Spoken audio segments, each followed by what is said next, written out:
মুরগি ব্যবসায়ীকে কুপিয়ে ৩ লক্ষ টাকা ডাকাতি। গ্রেপ্তার ২। মুরগি ব্যবসায়ীকে কুপিয়ে ৩ লক্ষ টাকা ডাকাতির ঘটনায় ২ জনকে গ্রেপ্তার করেছে পুলিশ।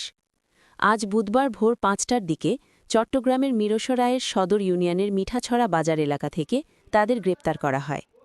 গ্রেপ্তারকৃতরা হলেন সাবেক সেনা সদস্য মুরগি ব্যবসায়ী মোহাম্মদ নাহিদ হোসেন ২৯ ও অস্ত্র ব্যবসায়ী শাহেদ আহমেদ রিয়াজ ২৭। পুলিশ ও স্থানীয়রা জানান, গতকাল মঙ্গলবার রাত ৯টার দিকে সাবেক সেনা সদস্য মুরগি ব্যবসায়ী মোহাম্মদ নাহিদ হোসেনের খামার থেকে মুরগি ক্রয় করতে আসেন চট্টগ্রামের জালালিয়া চিকেন সাপ্লাই নামের একটি প্রতিষ্ঠানের ৬ জন কর্মকর্তা।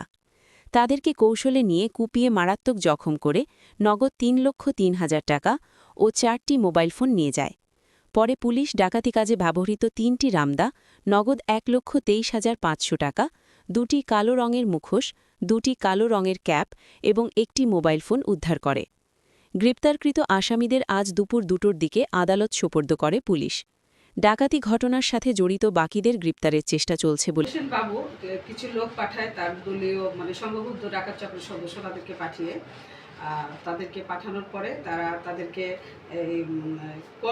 মিঠাছড়া কর্মকার পাড়া এখানে একটা নিভৃত একটা স্থানে শ্মশানের মতো একটা জায়গায়, অজ্ঞাত নামে একটা শ্মশানের মতো একটা জায়গায় তাদেরকে নিয়ে যাওয়ার পরে উপর্যুপরি তাদেরকে তাদের দেশীয় অস্ত্র দ্বারা ২-৩টা আঘাত করার পরে তাদের কাছ থেকে টাকা ছিনতাই করে নিয়ে যায় এবং মোবাইল নিয়ে যায়। তো ঘটনা যখন আমি জানতে পারি, তো আমি জানার পরে আমি তাৎক্ষণিকভাবে আমি অভিযানে নেমে পড়ি আমার চৌকস টিমের সাথে। নেমে পড়ার পরে আমি নাহিদ হোসেন বা প্রকাশ বাবু তাকে অ্যারেস্ট করি। তাকে অ্যারেস্ট করার পরে তার মাধ্যমে জানতে পারি যে ঘটনার সাথে জড়িত অপর শাহেদ আহমেদ রিয়াজ। তো শাহেদ আহমেদ রিয়াজ এবং নাহিদ হোসেন বাবু এরা তাদের সঙ্গীয় যে ডাকাত চক্রের সদস্য তারা সহ ঘটনাটা ঘটিয়েছে।